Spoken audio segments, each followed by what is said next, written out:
වතුර පාන ගලාගෙන ගිහින් තියෙන්නේ නේ. මට. මේ පාර ඕලේ කරන සෙට් එකද? ඔව්. පොත්පත් නම්මනේ.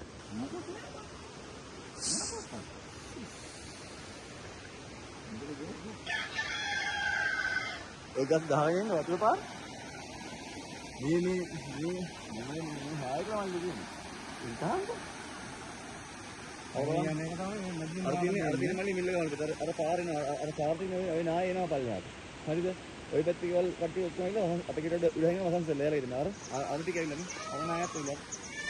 යමන් ගුණනම් බෙන්නේ නේද?